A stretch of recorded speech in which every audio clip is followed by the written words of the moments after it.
You should. Okay, I'll start. Starting now.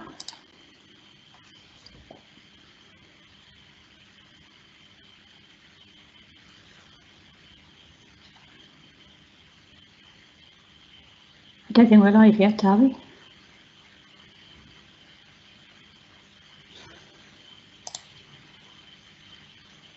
Why aren't we going live? I don't know, I pressed start. Hi, Mom. Hang on, let me just do, I'll send myself live. Yeah.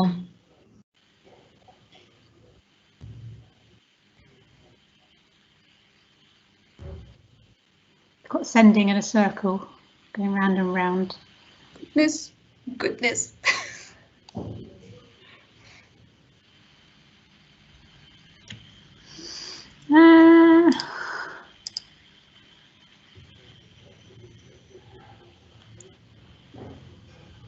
Haima? Is it because Haima has probably started it and something has happened? No, I'm just trying to send live. So much. Haima, I think we have to. Is the start highlighted for you?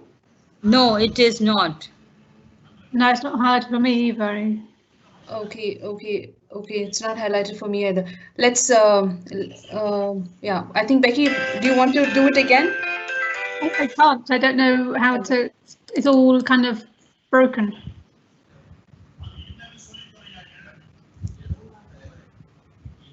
It's just going on.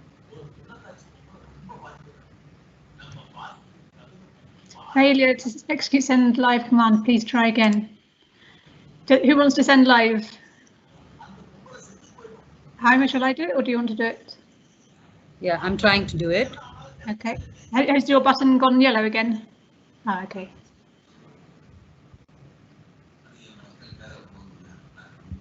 Yeah.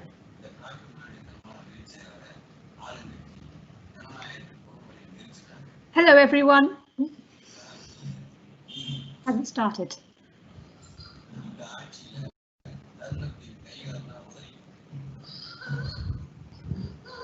Hello, everyone, and welcome to today's session. We're very pleased to have you here again.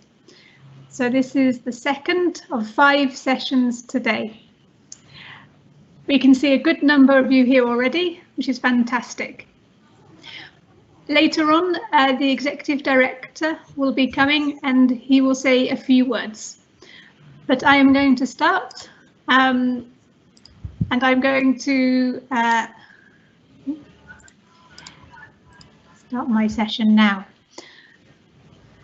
So today we're going to be talking about getting your students communicating. And that all of you are teaching in schools with students grade 6 to grade 12. And I wonder how difficult you find it to get your students speaking and talking in the classroom. So 2 quick questions. Can you tell me in the chat what subject you teach?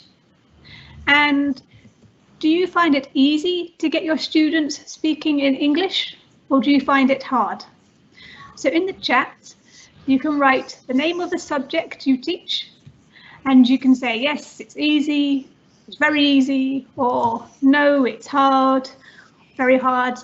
Let me know how you find it in your classroom, and we will come back to this later.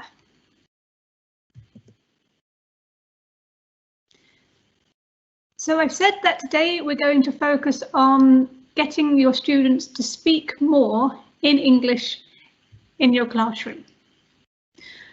So the 3 things that I hope you will achieve by the end of this hour are: 1, being able to explain how making learners, students feel comfortable can really help them to speak more. And you will know more techniques to make students feel comfortable and how you can use those techniques when you teach. The second outcome is focused around scaffolding. Some of you might be familiar with the idea of scaffolding, but we're going to look at it in a little bit more detail. What is scaffolding? How do you use it?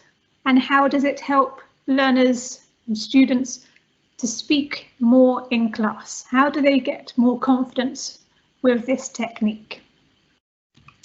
And then the third aspect we're going to be looking at is feedback. How can you use feedback? How can you use it in a way which helps the student, but also encourages them to keep communicating, keep talking in the classroom? Okay. I can see lots of you are saying good afternoon. It's good afternoon to everyone out there as well. I can see some of you have started answering my first two questions, which is fantastic. It'd be great to get more answers. So just a quick reminder of the two questions. What subject do you teach? And is it easy to get your students speaking in English? Okay, we'll come back to your answers in a little bit. We're going to look at making learners feel comfortable, scaffolding, and feedback. So to start with, we're looking at creating the right environment, making your students feel comfortable in the classroom. I like this photograph because it shows a teacher and it shows all the students around him. They're looking interested, they're engaged, they're very interested to know what will happen next and what they are going to do. These students are very comfortable in the classroom, and I think this teacher doesn't have any problems getting his students to speak. So my next question to you, and you can write this in the Q&A box, is how do you make your students feel comfortable? Okay, what do you do in a classroom to create a good relationship with your students? So you can put one or two ideas in the chat box, and I'll come back to those in a little bit. We'll see how your ideas compare to my ideas. Before we talk about your ideas, let's talk about something called rapport. Now, maybe most of you have heard of this, but what is rapport? I'm going to talk a little bit about rapport because I think this is a really important concept. Okay, so rapport is basically the relationship between the teacher and the learners. Okay, now you can have a good rapport with your class, or you could have a bad rapport with the class. Obviously, a good rapport makes it much easier to motivate learners, to get them speaking. And when you have a good rapport with your students, they are more likely to learn better. Okay, rapport is a funny word. It's from French, so we don't say the T on the end. So rapport is basically how we describe the relationship between a teacher and their students. So what are the ingredients of rapport? So we think that there are three ingredients. Okay. The first one is empathy. I wonder if you know what empathy is. So empathy is one of those things that we often know, we know when we see it, but it can be difficult to describe it. But a simple way of thinking about empathy is the ability to imagine another person's thoughts or feelings or beliefs. Okay, so if you are good at looking at a person, listening to them and understanding and imagining what they are thinking and feeling, you have good empathy skills. If you look at someone who is crying and you're thinking, are they happy? Are they sad? Then you maybe don't have good empathy skills. Okay. But when we talk about language learners, when we're talking about students, we often talk about empathy and how it refers to our ability to understand how a learner is feeling, okay, in their language goals. So when we show empathy with our students, it's important that we allow them to talk about their feelings and their experiences. Okay, and it's important for us to understand any problems they have with their learning. Okay, learning is or can be a very difficult process. Sometimes you make progress, other times you take 2 steps back. And as a teacher, if we can show that we understand that it's not always a straight line, then we can create a good rapport with our students. So empathy is understanding our students' feelings and opinions and ideas. The second ingredient is authenticity. So authenticity just means being genuine, being true, being honest. Okay. So in your classroom, make sure that the communication that is happening is real. Okay. Have a real relationship with your students. See them as people, not as students. Okay. They are individual people with individual ideas, experiences. Ask them about those experiences. Let them bring their personality into the classroom.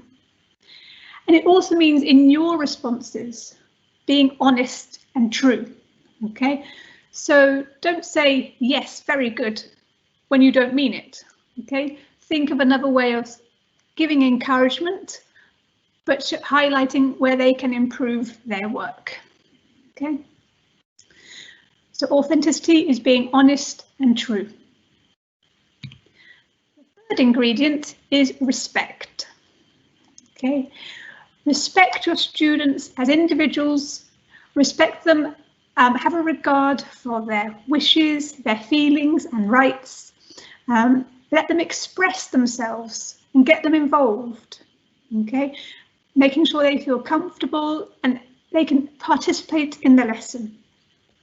Okay, think about what they can do, not about what they can't do. So these are the 3 key ingredients of rapport. Empathy, understanding their feelings and thoughts and beliefs. Authenticity, being genuine, being true, being honest, being real. And respect, thinking about them positively as individuals and not just as our class, some students. Okay, so EAR, empathy, authenticity and respect. So I want to go back to techniques to build rapport. I wonder if anyone wrote some ideas of how they build a good relationship with their learners. Did we have any comments about that? Let me have a look. Okay. So I can see lots of people have talked about the subjects they're teaching, whether it's easy or difficult for their students to talk. Quite a few maths teachers and computer science, which is great. Some people say it's hard, some say it's easy for their students to talk in English. Mathematics is so I'm saying it's hard in mathematics to get them to talk. Pasavaraj Badiga says English, they teach English and it's very easy to get the students to talk. Okay. So I'm having a look.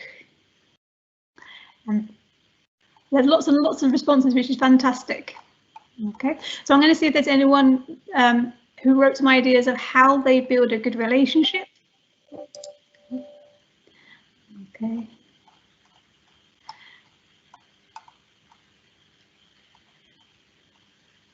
Okay, so okay, so we've got some here. Ice-breaking activities. So that's from sorry for my pronunciation, but Parakas and Nathan. Ice-breaking activities is a great way to build rapport. Think of ice-breaking activities at the beginning of a lesson or beginning of a course or the school year, and they're a fantastic way to make the students feel comfortable and to get them talking with you, which is brilliant. Okay.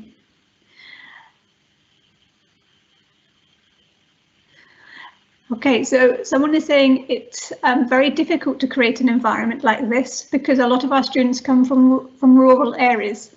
It can be difficult and we need to take into account our students' backgrounds.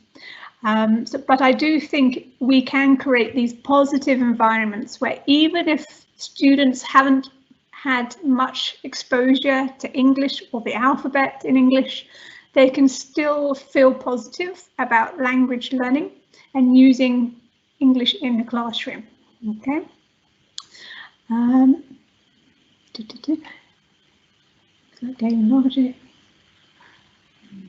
So I think we had a few ideas here. So I'm going to talk about some of my ideas. Attendance. We've got so many comments. We've got so many people attending today, which is fantastic. So I hope you're able to get a lot out of it. I'm just going to scroll through. Someone is asking, what is the meaning of authentic? So I'll just review that. So authentic is being honest and true. So if you think a student is doing a good job, you can tell them that. If you think that they could do better, you can tell them that too, but in a clear and positive way. Authentic also means having real conversations with your students. Okay, if they are telling you something important, don't start looking at the blackboard or looking at your register or your papers. Listen to the student, engage in real conversation. Okay. Becky, they've also asked for meanings for empathy and rapport. Maybe it might be good to just elaborate a bit on those two as well. Okay, sure. So empathy is the idea of understanding how another person thinks or feels, particularly how they feel. So it's a little bit like sympathy. Sympathy is where you feel sorry for someone when you understand how they feel. But empathy is more about, I can understand, if I was in this situation, I understand how you feel. So if someone tells you about a sad incident at home, you know how they feel and you can imagine those feelings. If you can do that, then you have empathy. When we come to thinking about rapport is a neutral word which just talks about the relationship you have with someone else. In our case, with our students. But rapport, you can have a good rapport with a class or a student, or you can have bad or poor rapport with a class. Sometimes you might find that you teach the same thing to two classes, and with one class you have a really good rapport and they do everything really well and it's a really good atmosphere. But with another class you do the same activities and actually you don't have a very good rapport with them, and so it can be more difficult for them to engage and get motivated. So you don't always have good rapport with every class. Okay, so it's a good relationship or a bad relationship with a class. Okay. Okay, so I'm going to talk about some of the techniques that we can use to build rapport.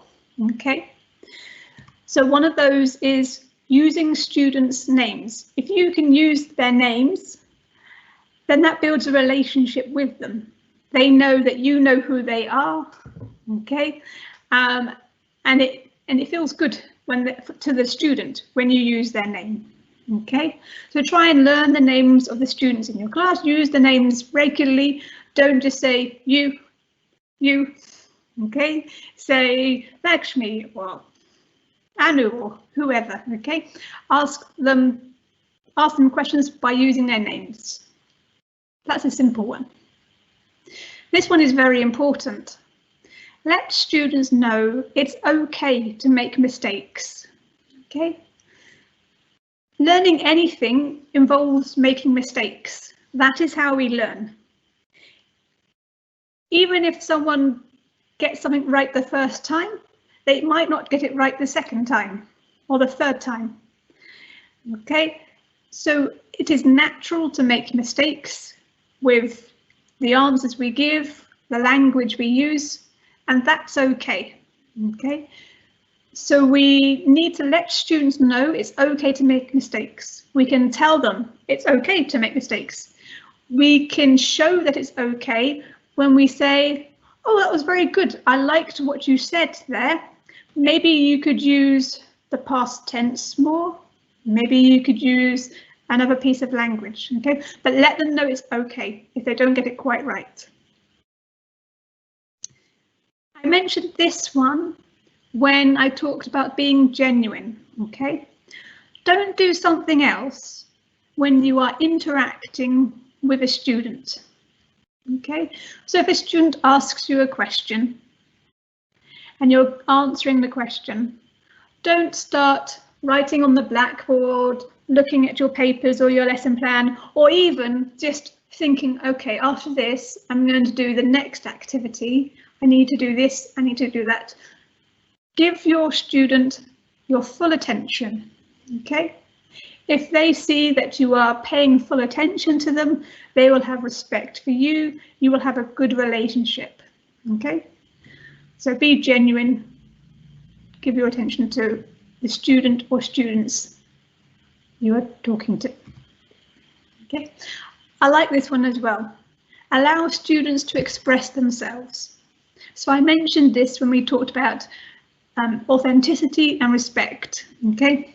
Students are individuals, they have experiences, they have ideas that they want to express. Let them do so.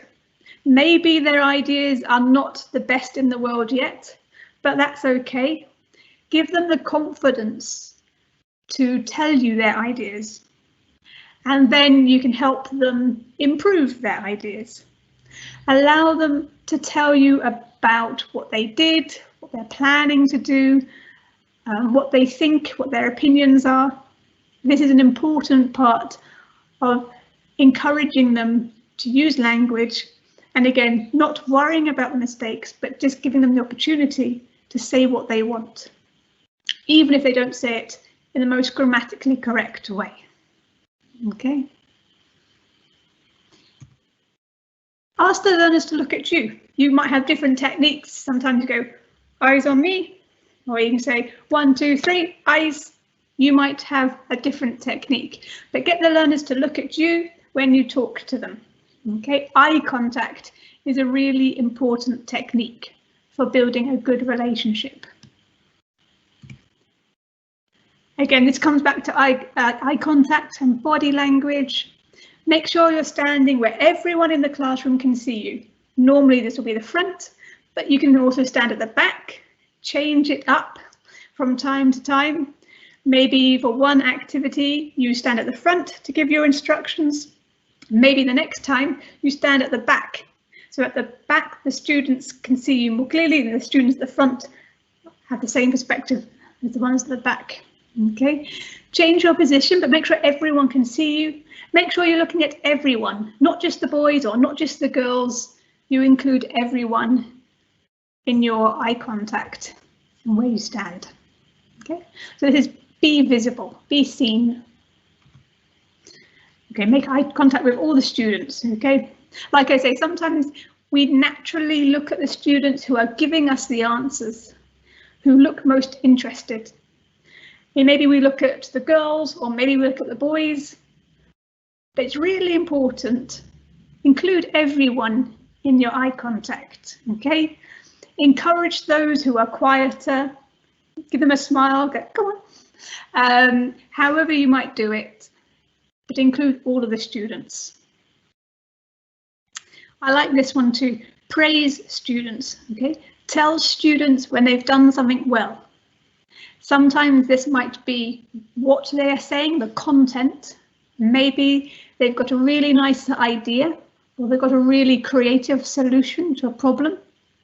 Maybe the way they express the idea, the language they use is really well done. So praise them, okay? You can talk about what they say, how they say it, or the effort they are making, Okay, so there are different ways you can praise the students. Make sure you do that in different ways. Okay, one thing I like to avoid is to praise someone by putting someone else down.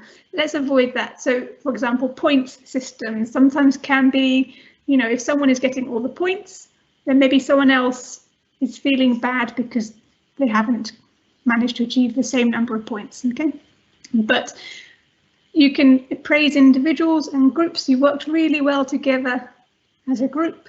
Fantastic. That's really nice. And finally, be genuine with your praise. Don't just say, yes, very good, yes, very good, yes, very good, without looking, without listening. Make sure you actually are specific, you know. Oh, that was very good. I liked how you included this idea, for example. Or, very good, your pronunciation of that word was excellent. That's really nice. Okay. Anu, did we have any other ideas about how to improve techniques for building rapport? No, there was nothing else. I have a couple of questions, but I think those we can take towards the end. Okay, fantastic. Okay. So building rapport, making students feel comfortable, you know, use your body language, make sure you have good expectations of everyone, the things you say, all to create a good relationship, a good rapport with your students. Okay. The second part of creating a good environment is creating a language-rich environment. Okay. So what is a language-rich environment? Well, the environment for us is normally the classroom. Okay. So a language-rich classroom is a classroom which has a lot of language happening. Like in the photograph, maybe there's language on the walls, student displays, language that you as a teacher produce, language from the students. Okay, make sure there is a lot of language happening. It's not all from you, but it's on the walls, it's from the students. Okay, and obviously we're talking about English, but you might find that it's important to use home languages as well, Canada, or there are other languages in the classroom. That's fine too. We can use a multilingual approach where there is more than one language, okay? But it's important that the students are comfortable with all of this language around them, okay? So when there's a lot of language, a language-rich classroom, it's really important because they know that this classroom is an English zone or a language zone where they can use English, they can experiment, they can try this phrase, they can try the pronunciation, and they know it is safe. If they make a mistake, it's not a problem because you can help them or their classmates can help them. Okay, so we want them to feel safe using English in your classroom. Okay, so there are examples on the walls. You offer a good example and they know that they can try and practice using English, even if it's simple words, simple phrases, and they will get help to improve if they need it, and they will get praise when they do it well. Okay, so it's really important. How can we create a language-rich environment? So here are some ideas, some tips and tricks. You as the teacher are the best source of English in the classroom. Okay, so use English in your instructions. When you talk to students, when you greet them in the morning, good morning, Haima, good morning, Kumran. These are the kinds of things you can use. Welcome them to the classroom. When you're asking them to do an activity, use simple instructions in English. Open your books, stand up. Okay, things like stand up or open your books, you can use gestures to help the meaning come through. So use English in your instructions, use it in the classroom, be a model. Classroom displays are amazing. So in this photograph, you can see some very colourful classroom displays that the students have made. Hopefully you have some nice paper you can use, you can get the students to create. The students can, even if they've got white paper and crayons, they can create fantastic displays. Get them to be creative. When you've got classroom displays are a great product at the end of an activity.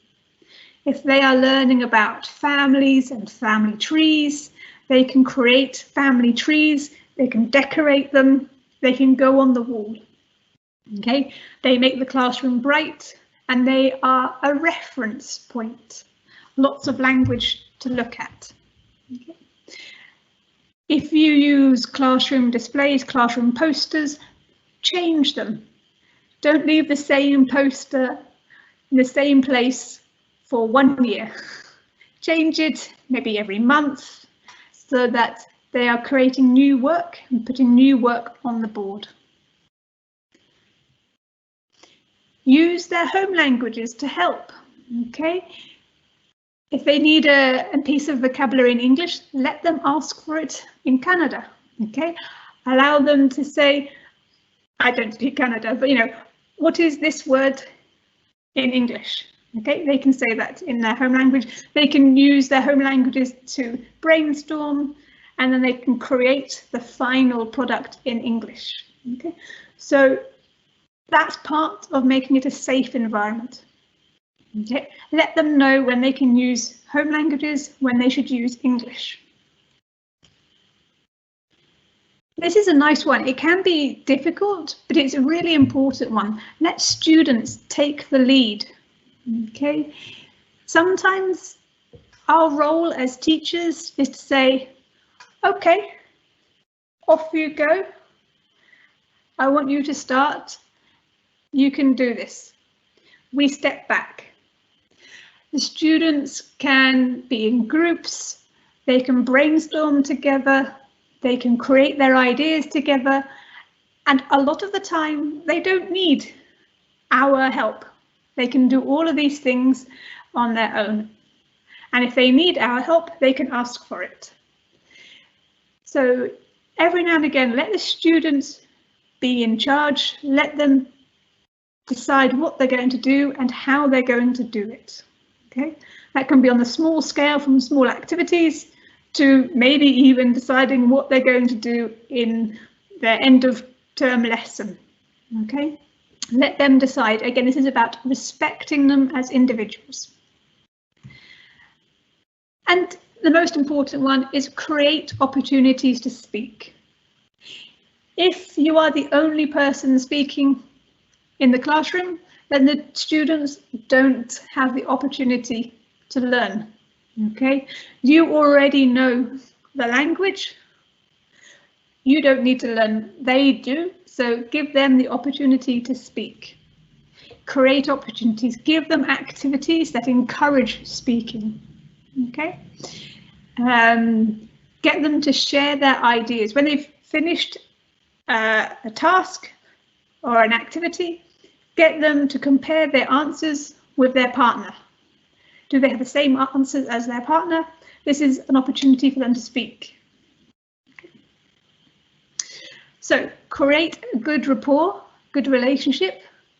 Have lots of English happening in the classroom. Okay, these two things make it a safe place and students feel more comfortable. So the next thing, once you created a safe environment, a comfortable environment, we can talk about the activities in the classroom. Okay. So the question that I often, what happens when we ask students to talk? Now, earlier I saw some of your answers from the beginning. Some of you said it is very easy to make my students talk. Others said it's very difficult. So we have a lot of experiences here, but I think a lot of us are familiar with the situation when we ask students to talk in English and we expect this, where they're talking, they're fluent and they're animated, motivated, interested talking to their partner, and the reality, which is perhaps more of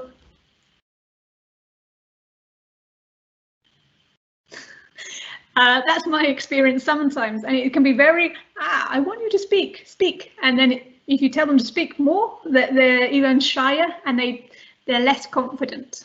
Okay, so we want to support students. And there's one key tool here, one really important technique, and we call it scaffolding.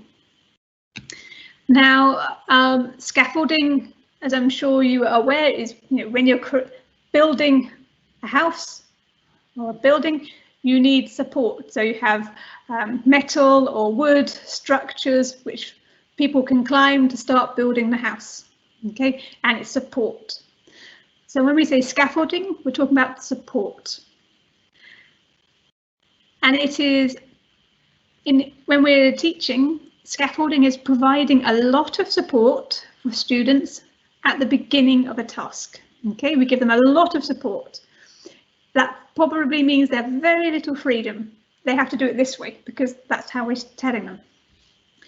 But as the students get better at the task, as they get more comfortable with the language, we can give them more freedom and they can do the task on their own.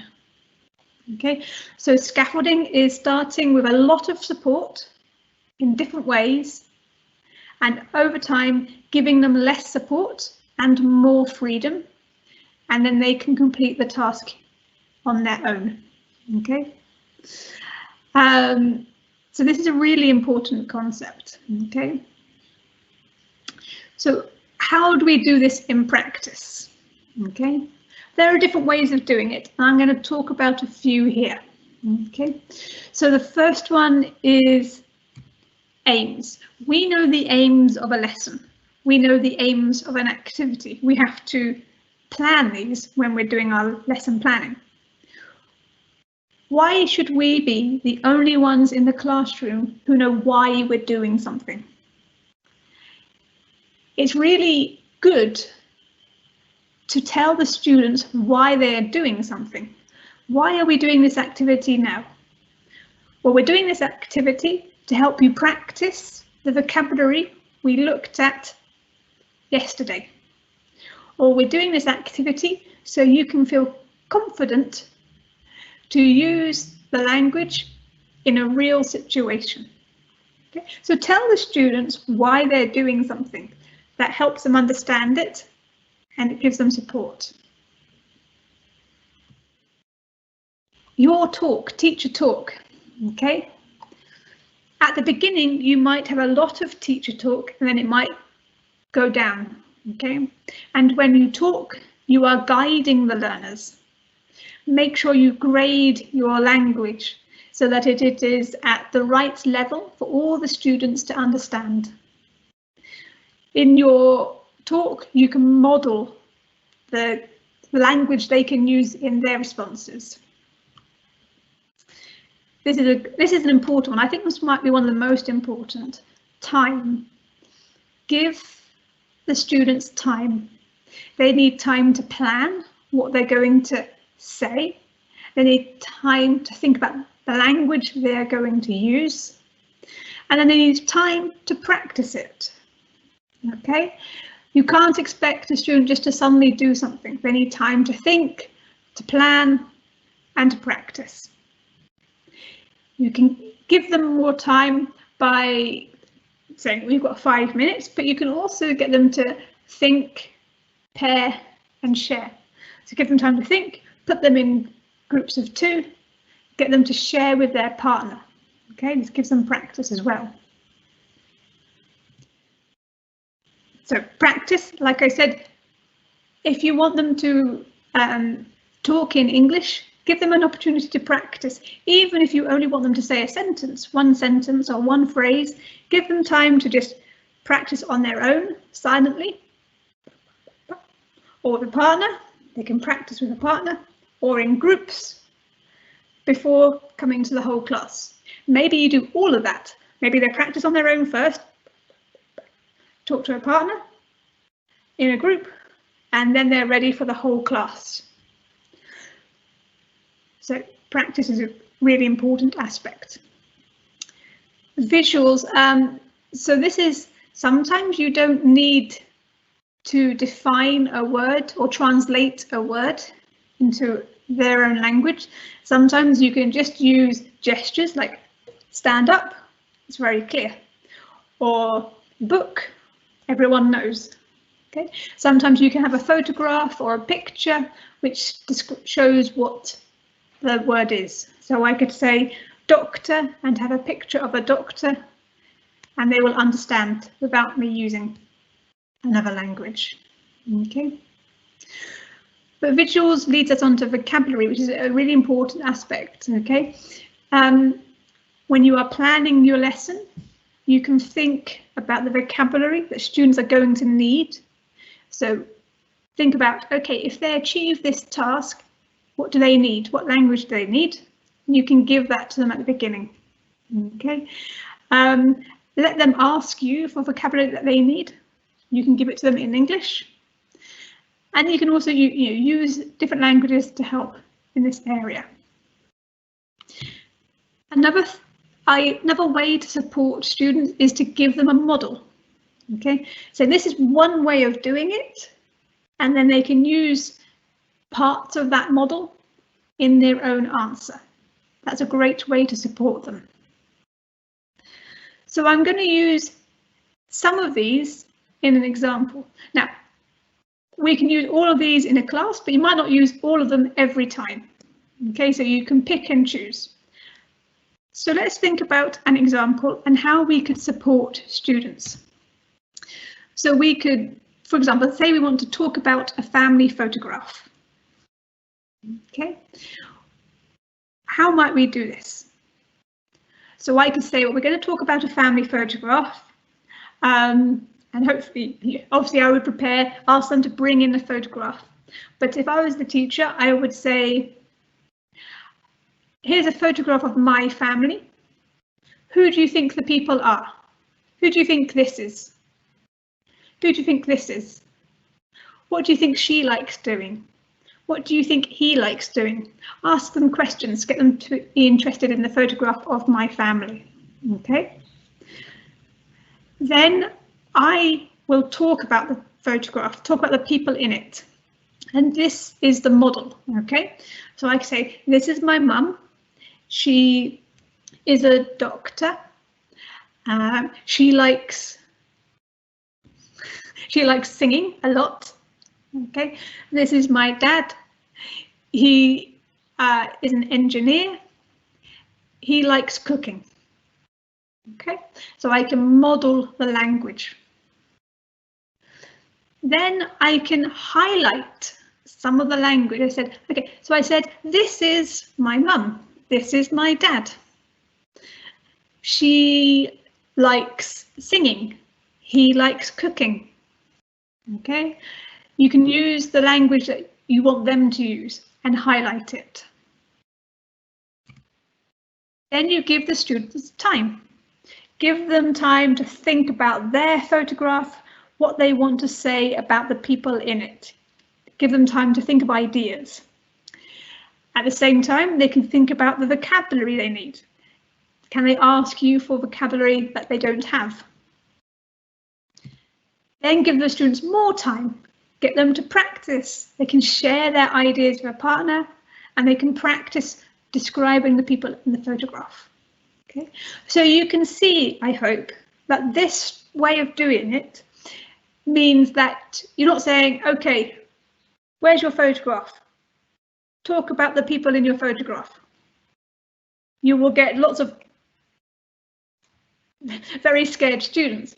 But if you go through this process, giving them a model of your photograph, giving them the vocabulary, giving them time to brainstorm, to practice, then you will find that they are able to say a few sentences about everyone in their photograph. Okay. So scaffolding is really important. Okay. I'm going to go on to this. I wanted to talk a little bit about feedback. So I'm going to just talk a little bit about giving constructive feedback. Okay, so what is constructive feedback? Feedback is when we tell someone how we think they did. You did a very good job, you did a very bad job, this was good, this was bad, and so on. Constructive feedback means that we give this feedback in a way which encourages more effort and a better attempt the next time. So we can say, yes, this was very good, but we wouldn't say, no, that was very bad. We would say something more positive and give them support. So, for example, here are some examples of feedback. Are they constructive? If we say, excellent, Sarah, well done, is that constructive? It's not constructive. What was good? What was excellent? If I am Sarah, I don't know. I just think, oh, the teacher likes me, but I don't know why. If we say, that's better than last time, Raj, is that constructive? It's a bit constructive, but it's not very constructive. Raj knows it's better than he did it last time, but he doesn't know why it's better than last time. So he doesn't know what he still needs to improve or what he managed or where he succeeded. Okay, so a key thing in constructive feedback is being specific. Okay. So, for example, telling someone what they did well or what they can improve. And think of a feedback sandwich. Okay, you can think of saying a positive thing, something to develop, and another positive thing. Okay, so you could say, for example, great, Lakshmi. So they know it's Lakshmi knows it's good. I really like how you ordered the information you gave Anu. Okay, so this is a specific thing. Lakshmi knows that the order of the information was a good thing that she did. It shows you really planned what you were going to say. Okay, so planning was important and Lakshmi did a good job. And then the teacher can say, you used then a lot to show the order of events. Can you think of other ways of saying then? So now Lakshmi has to think of different ways to put the information together. Okay, so it's a great piece of feedback because it's very specific, very clear. It's positive, but there's an area where Lakshmi can continue improving. So it gives her a motivation to continue. Here's another piece of good feedback. So we've got two people working together. We can say, good work, Kumran and Dinesh. You worked really well together. So we liked the teamwork between Dinesh and Kumran. Okay, so we worked really well together and managed to complete all parts of the task. Maybe sometimes these two don't finish the whole task. So we can say, you managed to complete all of the task, which was really good. And then you can say one thing to improve. I noticed that you said we go and we see. Is this how we talk about the past? You get them to think. Maybe they will say, oh, we went, we saw. Okay, so again, this is being specific. So always try and find something positive. Did they work well together? Did they put a lot of effort in? Did they improve from last time? Was it a piece of language? What was really good? And what was one thing, not a long, long list, just one or two things they can change to improve next time. This way they'll have more confidence to continue speaking next time. Okay, I might stop there and see if there are any questions that you want have come through that we can talk through. Okay, so there are quite a few questions, Becky, and before you close, you may want to touch upon the words sympathy and empathy again, because that's come up again. So one of the questions I thought was very interesting is also on the use of home language and how important it is to use home language in the classroom. So if you can just answer that. Yeah, so I think home languages are really important in the classroom because that is the language that your students are most comfortable in, okay? And you can't get them to speak another language if they're not comfortable, okay? So you can use home languages in different ways. You can, for example, use them in the brainstorming part of a task. Let them talk about their ideas with their partner in a group in their home language or a shared language that they have. When it comes to the more formal part where they have to be able to present the task in English, let them talk in their home language about how they're going to use English. Okay, so they can be using 2 languages at the same time in this planning stage. So they can be talking in Canada, saying, you know, I want to use this phrase in English, and they talk about that in English. And then in the final stage, they can use English only to give the answer, to give their response or presentation. Okay, so you can build it up that way, brainstorming in home language, planning in 2 languages, presentation in English or the final language. Okay, there are other ways you can use home languages, like we say, if they want to ask for vocabulary, if they want to ask something in their own language, that's fine. You can use different ways to explore. We've got a good resource book we could share with you on that. Yeah, thanks, Becky. That was useful. Another question is how to build students' vocabulary. So one of the teachers have asked that some tips on building their vocabulary. Okay, so this comes back to creating a language-rich environment. So build their vocabulary, use lots of pictures, have lots of stories, give them lots of models, okay? It depends on the resources you have. If you've got access to radio, to TV, find clips. If you've got access to the internet, you can find these resources. Help them identify bits of vocabulary. Use songs. Older teenagers might be interested in different songs in English. Get them to tell you their favourite songs. If they're appropriate for the classroom, help them to understand the words of the songs. So use different sources to bring language into the classroom, and then work with your students to help them use the language, okay? So we can introduce vocabulary, but then they've got to practice it. So you need to then say, okay, so now you know these words, can you do this task in it, okay? That's an important part of it. Thanks, Becky. So we have a comment. The gestures you're using are helping us to understand better, ma'am. Thank you. So that's for you. I'm modeling what you should do in the classroom, okay? Okay, and we have Parshurama from Kopala district asking, what are the communication skills and what is important body language for speaking English? I guess he's asking just highlight on some communication skills and the importance of using body language while speaking in English. Okay, so body language is important in any language. I don't know if you know this statistic, but everyone always says 70% of communication is non-verbal.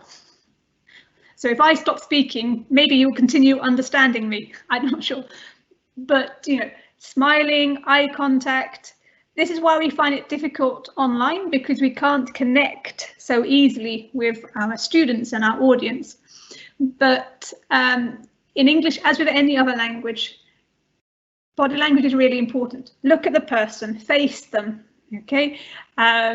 Be inclusive, smile, that's important. Communication skills, I think the most important communication skill is listening, which sounds strange. You know, communication we think of as speaking, but you can't say something positive or something good or something worthwhile without listening to what the person is saying. You can't respond if you don't know what they're saying, so listen carefully. That's really important. Thanks. A couple of teachers have indicated that some tips on how to encourage students to speak in English, and they're using the word fearless. I mean, how to improve basically they find the children to be a little apprehensive about speaking, I mean, in using the language. So how to overcome that fear in speaking in English? So some tips on that. I think this is probably the number one thing, right? Students are afraid. I'm afraid. I learn languages. I'm afraid to use the language in a real situation. Maybe sometimes you are afraid to use English in a classroom or in other situations. It's very, very common and it's natural. So empathy is understanding that our students feel afraid.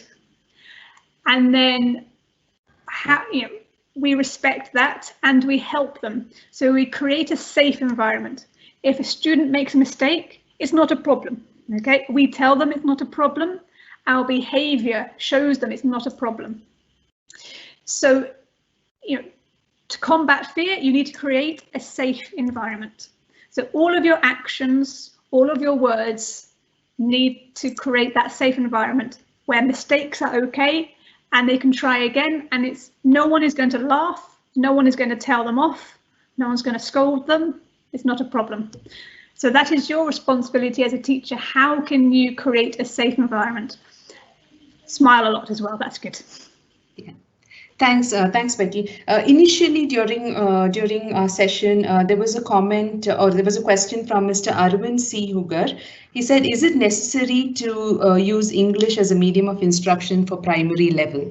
I know it's a broad subject, but I think it's good to share our stand on the multilingual approach here, Becky. So if you could just quickly touch upon that. For sure, for sure. A lot of research shows that children learn best when they're learning at primary level in their home language. How can a young child learn content while also not understanding the language? It's obviously not going to be very easy. So we very clearly say that, at the primary level, learning should be in their home language, and English can be taught as a subject. Okay, and obviously you will use the home language in that classroom to support students in understanding and improving their English. Yeah, thanks, Becky. Becky, there was also a lot of people asking again about scaffolding. What is scaffolding? So in just a few sentences, can you just highlight what scaffolding is? So scaffolding basically means supporting the students. Any way you support your students is probably scaffolding. So if you give them some vocabulary that they can use, that is scaffolding. If you give them an example, that is scaffolding. So it's one word to cover a lot of different techniques. But if you are supporting your learners, and particularly if you give them a lot of support at the beginning, the first time they do a task, you give them a lot of support. The next time you give them less support. And then the last time you give them no support or very little support, that is scaffolding. So we go from a lot of support to a little support to no support, and the students become more and more confident and more able to achieve the task. Thanks, Becky. I mean, it's pretty much. I think we've pretty much covered most of the questions. So if there's anything that you want to just summarize and close the session, that'll be great. Yeah. Yeah, I think the main thing, if you take away one thing today, it is, well, two things. Make it safe for students to use English in the classroom and help them. Support them. Okay, there are lots of ways to do that. You will have your own ways. So make it safe, make it safe and easy, and help them to use English. Okay. This week we've got 5 sessions. I think many of you came yesterday to ideas to help you improve your own English.